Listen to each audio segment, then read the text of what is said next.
नमस्कार, Niwari news digital channel में आपका स्वागत है। अपने प्रदेश, जिले एवं आसपास की खबरों के लिए बने रहिए हमारे साथ।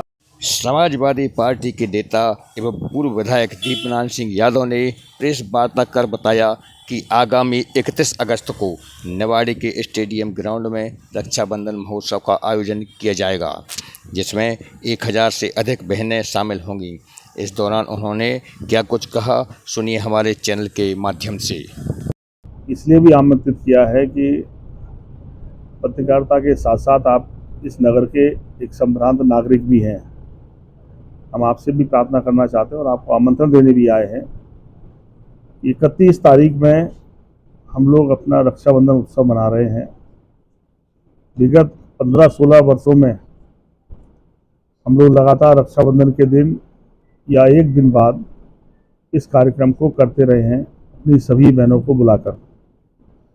इस बार भी हम लोगों ने अपनी सभी 1000 से अधिक बहनें, जिनके साथ जीवन में ये सौभाग्य जुड़ा कि उनकी शादी करने का अवसर मिला, और हम लोग हर रक्षाबंधन के अवसर पर मिलते रहे हैं।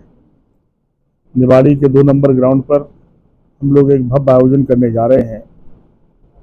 मैंने अपने सभी साथियों के सहयोग से, परिवारजन के सहयोग से सबके पास आमंत्रण भेजा है।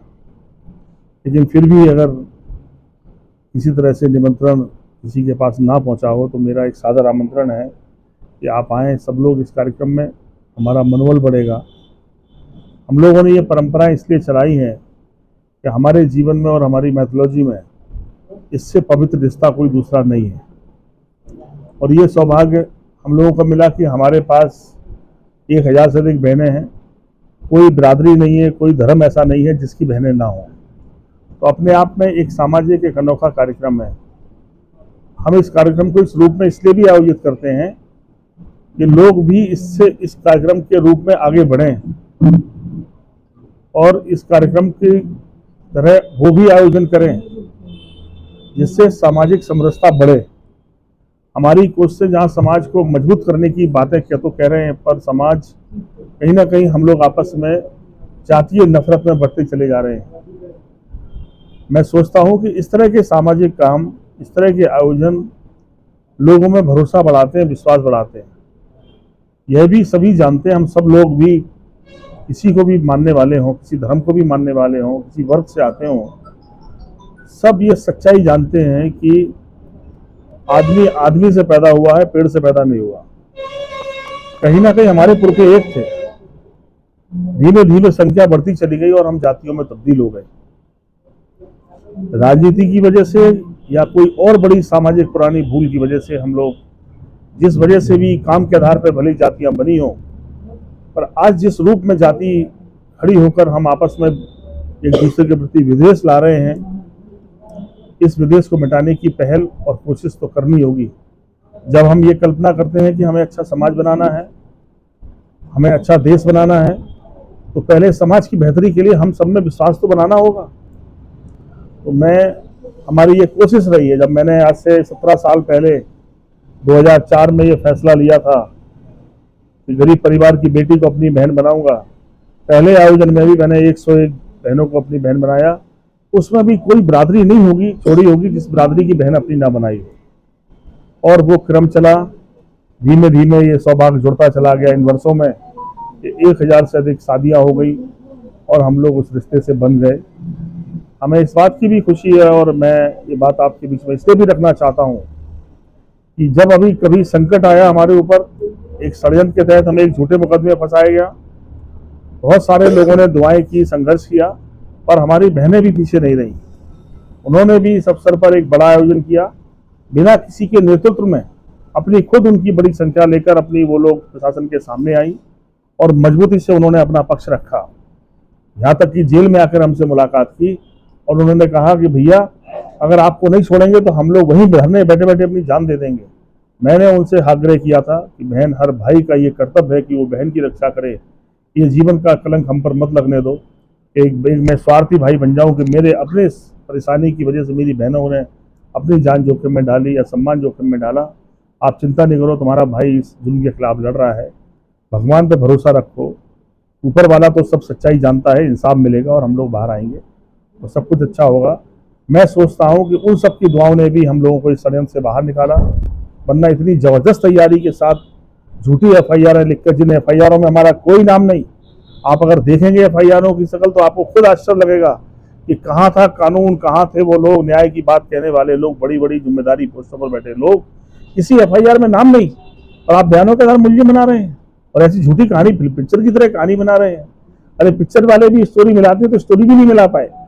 तो मैं कह सकता हूँ कि, लेकिन फिर भी मैं आपसे भी कहता हूँ कि एक सच का आईना जनता भी है, लोग भी हैं।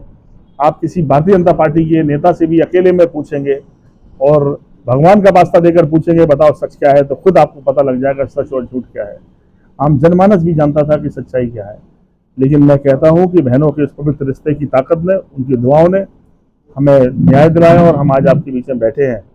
आइए, तब मैं आपसे ऐसे अवसर पर मैं इसलिए आपसे निवेदन करना चाहता हूँ कि आप सब भी आमंत्रित हैं, आइए, हमारा मनोबल बढ़ेगा और इन परंपराओं को हम आगे बढ़ाएं। समाज को मजबूती प्रदान करने का एक माध्यम बनने की कोशिश हम लोगों ने की है। सब लोग इस रास्ते पर चलेंगे, एक अच्छा समाज बनाने में कामयाब होंगे। समाज में सब तरह के लोग हैं।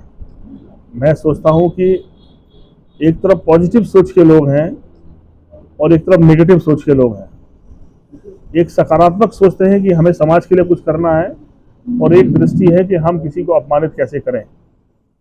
तो ये तो समाज के साथ, जीवन के साथ, व्यक्ति के साथ आदिकाल से चलता आ रहा है। तो मैं कह सकता हूँ कि जो घटना उन्होंने की है, जिसने भी की है, वो निंदनीय है। अगर कोई अपनी बात कहना चाहता है, किसी बात से संतुष्ट नहीं है, उसकी प्रतिक्रिया दे सकता है। कानून के भी माध्यम और रास्ते हैं, और इस तरह की हरकत करके किसी को अपमानित करना ये ठीक नहीं है। हम तो कह रहे हैं कि आप सब भी दुआ करो कि जुड़ जाए। हम तो रहना चाहते हैं आपके बीच में हैं, और हम आपसे ये वादा जरूर कर सकते हैं कि अगर हम वोटर सूची में जुड़ेंगे और हम अगर लड़ेंगे तो फिर पूरी कोशिश करेंगे कि आपके साथ अधिक से अधिक समय बीते हमारा। प्रयास कर रहे हैं, जा रहा है। लीगल वे पे तो कोई नहीं रोक सकता, लेकिन अगर कानून के ऊपर भी एक, हमने कहा कानून के तहत काम होगा तो वोटर सूची में नाम जोड़ना एक हमारा अधिकार है। जब हम दूसरी जगह से मतदाता नहीं रहे हैं, हम कोई भी मतदाता कहीं भी देश के कोने में रहना चाहता है, रह सकता है। अगर वो भले ही 2 जगह से वोटर नहीं होना चाहिए, तो हमने वहाँ से अपना नाम कटवा दिया। यहाँ हमारा आवेदन है, सारी फॉर्मेलिटियाँ हैं, हमारे पास खुद का घर है। तो उसके बाद भी अगर वोटर नहीं बनाने की कोशिश होगी तो हम और ऊपर जाएंगे। वैसे अभी तो हमें अधिकारियों पर भरोसा है कि यहाँ पर मध्य प्रदेश में खास तौर से अधिकारियों में अभी थोड़ा सा कानून की मर्यादा बची है, और हम वोटर बनेंगे, बिल्कुल कराएंगे। हम निर्वाचन आयोग जाएंगे, हम शिकायत करेंगे कि जो अधिकारी वोटर बनाने में अगर दिक्कत पैदा कर रहे हैं तो इनके रहते निष्पक्ष चुनाव कैसे संभव है। देखिए, राजनीति में सब लोग किसी दल में रहना, हम तो चाह रहे थे कि वो पहले जिस परिवार की बात कहकर वो राजनीति में है, जैसे राम नरेश जी मुख्यमंत्री रहे हैं और कांग्रेस में उन्होंने बहुत लंबा समय बीता है, और उनके जिंदा रहते वो बीजेपी में क्यों चली गई थी। जिस परिवार की इतनी बड़ी सेवाएं हो, जिस कांग्रेस पार्टी ने उन्हें राज्यपाल बनाया हो, उन्होंने अपने उस परिवार की मर्यादा को उस समय क्यों ध्यान नहीं किया कि इतने बड़े पद हमें कांग्रेस ने दिए, हम कांग्रेस छोड़ रहे हैं, बीजेपी में चले गए। चलो कोई बात नहीं, रिश्ते तो समाज के नाते देखो रहते ही हैं, लेकिन कोई रिश्ता नहीं है तो रिश्ता है, और हम तो रिश्ता हमेशा निभाना चाहते हैं। हम तो हर उस आदमी से रिश्ता निभाना चाहते हैं जिसने जीवन के किसी मोड़ पर छोटा मोटा कोई भी सहयोग किया है। तो मेरी तो और बहनें हैं। रोशनी जी को क्या आमंत्रण भेजा जाएगा? नहीं, ये हमने बहनों को बुलाया है। तुम बुआ भतीजे बता रहे हो तो बुआ भतीजे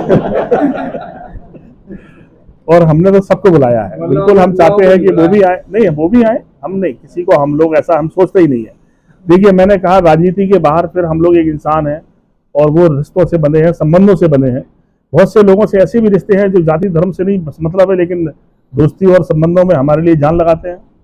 ये रिश्ता राजनीति का नहीं है। कितने वर्गों के लोग जुड़े हैं, 40,000 वोट मिलते हैं। अगर हम बिरादरी के वोट जोड़ लें 25,000 भी हैं, तो 20-25,000 वोट 2-4-5,000 यहाँ से वहाँ भी होते हैं, तब भी 10-20,000 लोग हमें देते हैं। हम 80,000 वोट पाए गरोठा में, वहाँ तो कुल 25,000 यादव वोट हैं, तो 30-40 हमें 60-70,000 वोट दूसरी वर्गों के लोग देते हैं ना, भरोसा करते हैं हम पर। देखिए, हमने कहा कि बेईमानी और ईमानदारी दोनों चीज ऐसी हैं, छुट्टी नहीं है। अगर आप बेईमानी करेंगे तो एक बार ईमानदारी दब सकती है, पर बेईमानी नहीं छुटती है।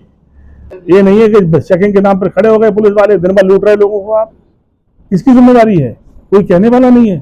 कोई पति अपनी पत्नी को लेके इज्जत वाला तुम सारा ले नहीं जाता बाजार, डर के मारे कहीं बाहर मिलना जाए पुलिस चेकिंग के नाम पर फिर कुछ छीन ना ले हमसे। NND चैनल के लिए राजीव गुप्ता के साथ ऋषिकेश खेवड़िया की रिपोर्ट।